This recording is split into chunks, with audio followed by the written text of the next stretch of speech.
The first night the lagoon sang. We thought it was wind in the pandanus. A low, hollow hum rose off the water, a breath held inside a conch. Mika turned the radio louder until the voice from Funafuti dissolved into static and weather warnings. King tide, maybe. Swell from a storm the satellite showed as a mess beyond our map. I told myself sound traveled strangely over flat water, that we were spooking ourselves because the generator coughed and the stars were too bright.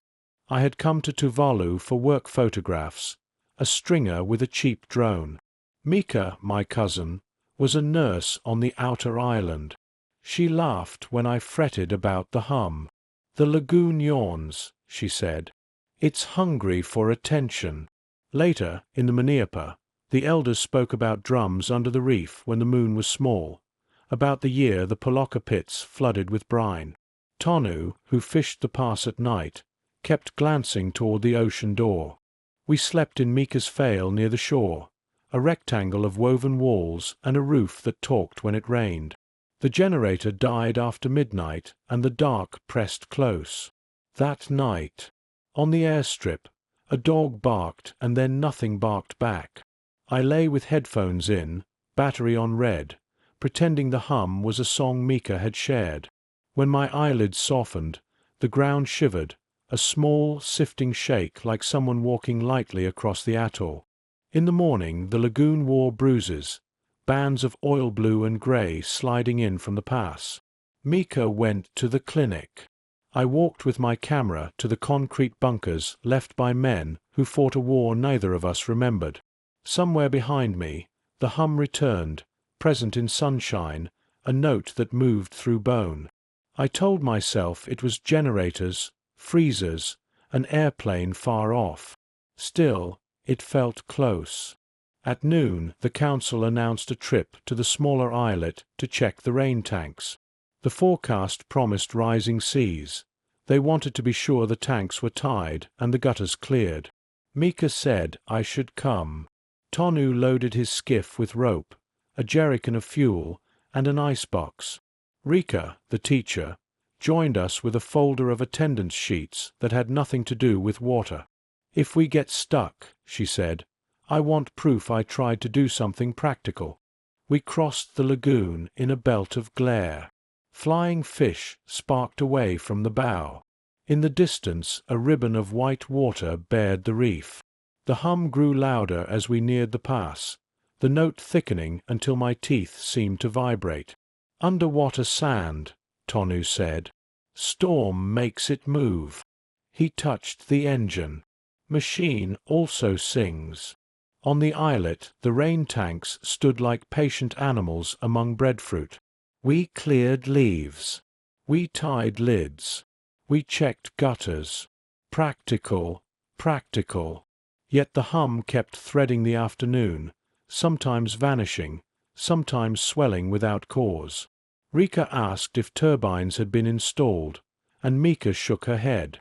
"No wind farm here." Toward evening the sky rearranged itself. Clouds braided low over the ocean side, fast and pale. We packed. The outboard sputtered and died, then refused to restart. The fuel line was fine. Spark plug fine. Tonu's face tightened.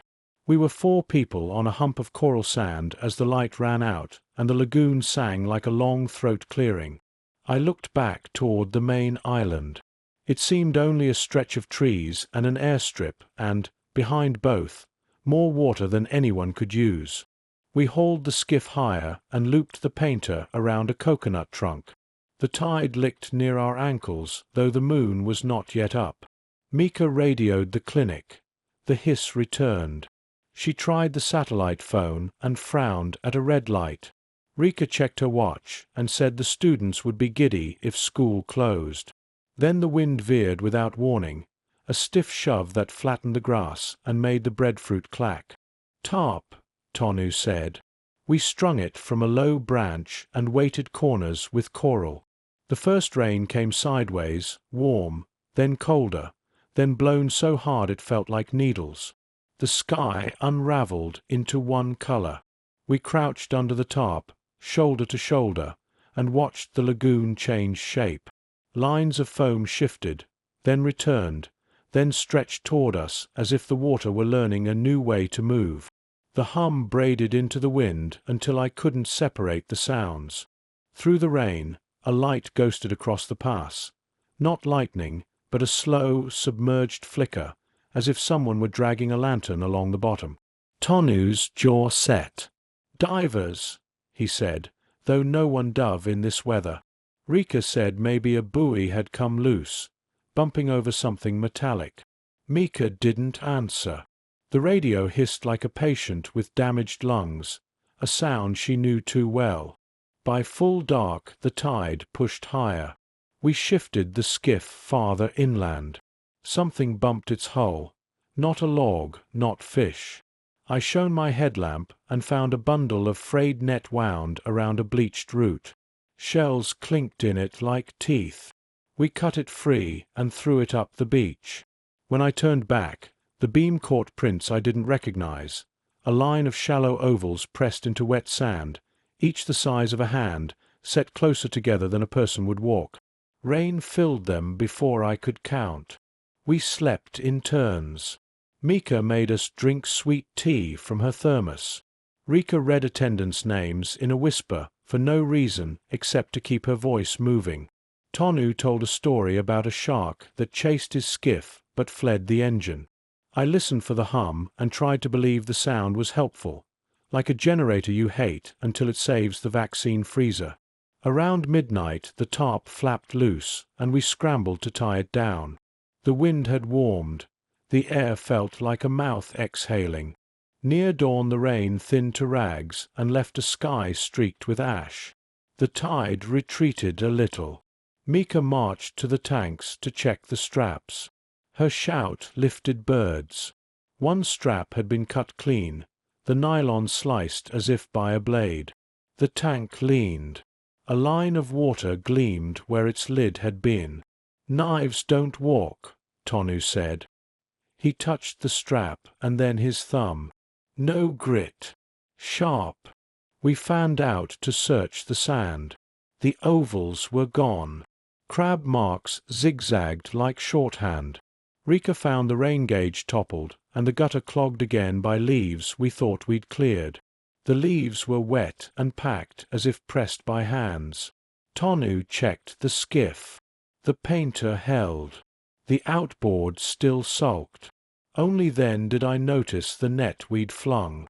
It sat closer to the water, though the tide had fallen. A groove ran from it toward the pass, a shallow track like something dragging itself home. The hum answered with a pulse that felt inside the skull. When the sun finally showed, it rose the color of old copper and turned every puddle into a mirror. The wind fell into heavy breaths.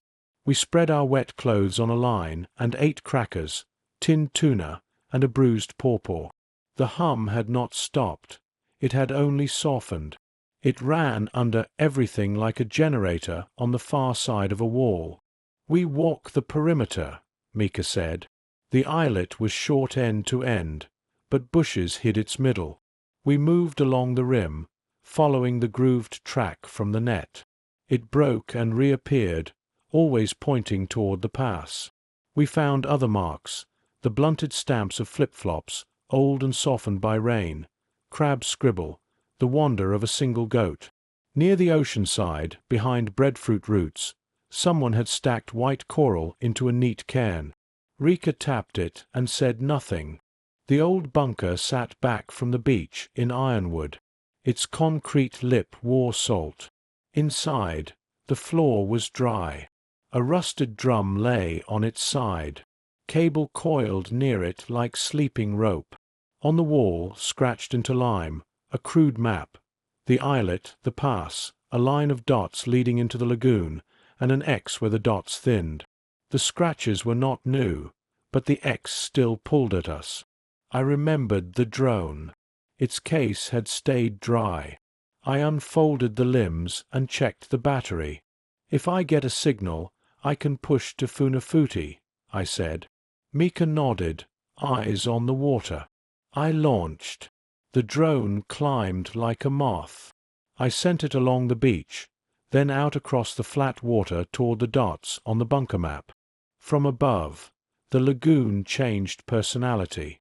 Channels braided like dark fingers. A school of trevally flashed as one coin. Near the pass, lines of coral heads stood out in low tide. They shone, arrayed in a pattern that made my scalp prickle. The coral spelled 3 letters no current would write, SOS. The letters were clean, big enough for a pilot to read. Someone did that, Mika said. The heads were free of weed, the grooves brushed. Tonu blew air through his teeth. We are not alone. We sent the drone higher and looked back at our islet. Beside our tarp stood 4 dots of shadow, us. Beyond the trees, the beach wore a necklace of small pits. As I zoomed, the pits resolved into the same oval marks I'd seen in rain, crisp now. They radiated from our skiff, from the tanks, and from the bunker door. It looked less like footsteps than a set of test presses, as if something had been measuring the island with a patient tool. The screen stuttered. Static marbled the feed. A warning chimed. Interference. I yawed. Control slipped, then held. The hum seemed to push into my hands through the controller, a phantom vibration. I swung toward the pass. The submerged lantern from last night was gone. Instead, a darker smear lay under the surface, long as a bus, sliding with the tide. It brushed the end of the S and left a wake. Battery, Mika said. I brought the drone down. It settled into my palm like a bird. No one spoke. The sea looked ordinary again. Then Rika said, "School starts in an hour, and I am here counting coral," and laughed until it sounded like crying. We tried the radio again, cycling channels. Breath and salt answered. Clouds stacked west. We agreed to stay put, keep watch in pairs, and wait daylight together.